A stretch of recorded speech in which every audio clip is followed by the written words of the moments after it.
I was watching YouTube as I do, and I came across this one video by Joshua Mayo. I told myself, interesting. I'm already tracking everything from top to bottom, but let's try it out. So he has this Google Sheet already set up to plug and chug, and we're gonna be doing that today. So hello, as you already know, I am Sunny Coley, your hostess with the mostest. And if you haven't already, don't forget to like the video and subscribe, and it would help me out a lot. Also, if you want free stock and crypto, don't forget to check the links down below. And we're gonna dive right into these following three things: income statement, balance statements, and the summary. But before we continue, why the heck should you care, right? What's in it for you? It helps a lot knowing, in a general sense, where your money is going. So that's what we're gonna do today. Let's look at my income statement that I filled in. You can see across the column located at the top, we got our month followed by what I formatted as green. It's a month right here, January out to December, and then these green format. So on the left, we have our income, investment income, and our expenses.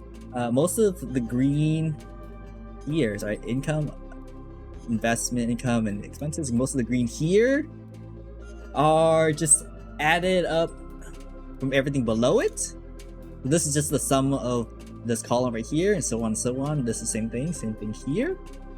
And right here on this side, we got the total and our averages across the rows and columns. And let's see, with the exception of the bottom where we are adding our monthly total for our income and our investment minus the expenses. So everything else is just the sum of the rows. See sum of this row down here. This is just adding this whole thing, except this one. See, this one at the bottom is adding this number, and subtracting this number. So adding income, investment income, and subtracting the expenses. And it's going to be like that across the whole rows. Things to note, everything listed here, these are all before taxes. So before taxes on all your paychecks. We have a spot for the taxes on the balance sheet. I'll show you in a bit.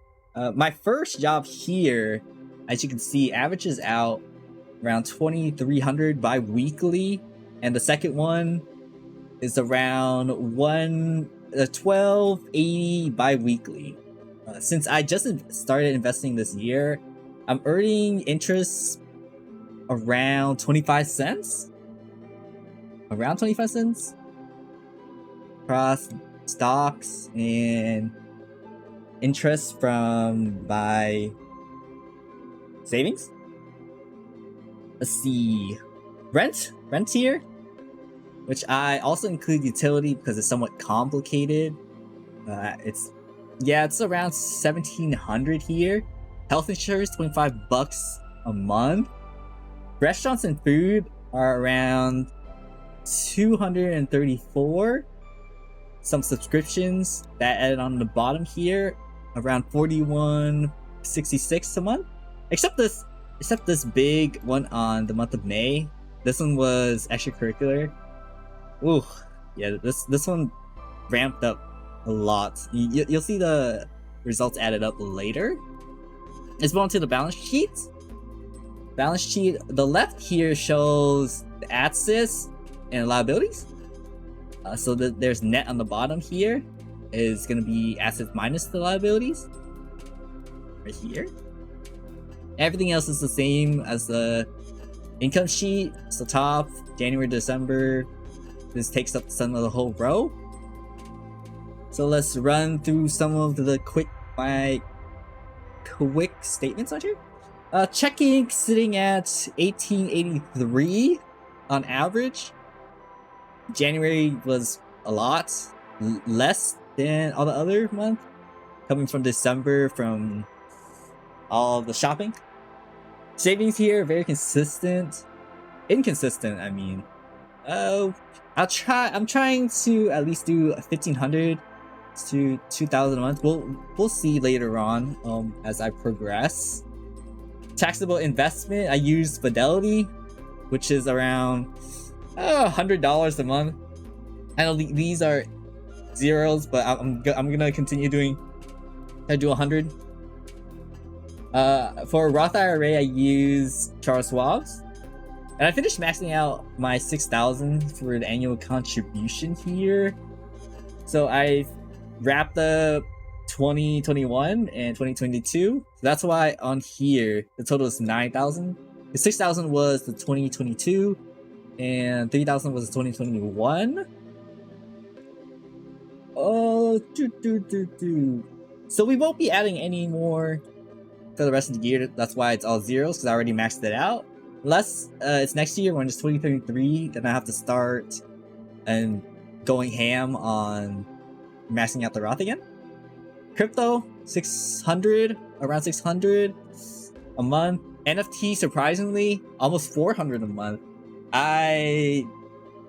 When I was doing this, I did not expect to spend 400 a month, but it's a good way to diversify. It's also a really small chunk of portfolio. I need to scale back on that. Way too much money here. Let's see, liabilities. So some points to make. Credit cards around 1,800 monthly, and taxes together around 800 here, 200 here, around 1,000, 1,100 for taxes. Oh boy. But January hit me hard. Christmas happened, bought a lot of stuff. Didn't mean to buy a lot of random stuff because of sales, you know. And I didn't pay off the December credit card until the beginning of January when the statements are due. Hopefully I do better next year. That's why this one's super in the negatives compared to all these. These are like positive. Yeah. Alright, let's sum up everything. Alright, this is the summary. So for the net, we add net here, we add net, which is the, you know, total of income expenses minus the expenses. So we're gonna add, we're gonna subtract these two. Subtract the income statement by the balance sheets here. Let's see. And then income statement, we add up the investment income minus the expenses. But for some reason on Joshua's sheet, he added up everything. He added this whole column up. I'm pretty sure that's a typo, because income is something like positive and expenses are usually negative. It would make sense to deduct the negative expenses out of the income. It kind of makes sense, you know, if you kind of think about it. But let's see, balance sheet over here, we have assets minus liability. That makes sense here. Overall, according to the summary, my current net worth over here is 37,169 and 47 cents, around 35,000. But since I budget and record everything, this number is kind of high.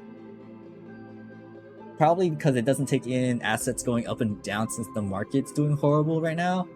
My net worth is like significantly less. My true net worth, the number is around 2,300, so it's 23,064 and 78 cents. And this takes into account everything that's happening right now. That's almost like 1,000 less than, or 10,000 less than this number right here. But you gotta take note, I have around 4 credit cards, so I couldn't get the exact number. So I had to look at the purchases in my account summary when I was looking for the credit card statements for credit card information of the balance sheet. So these are added up from different credit cards, so all 4 of my credit cards, and they're kind of like a round estimation, because the credit cards take the statements of the beginning of the month. That's when they're due, so then that's when they report. So these numbers, if I do track everything, these numbers just be a little bit different, but yeah. So I know this month for sure, this number is a lot higher. I bought Disneyland tickets for the family. This number is a lot higher, but I can't record that because that's not, according to what I'm doing, it's not in the month of June because I paid off in July.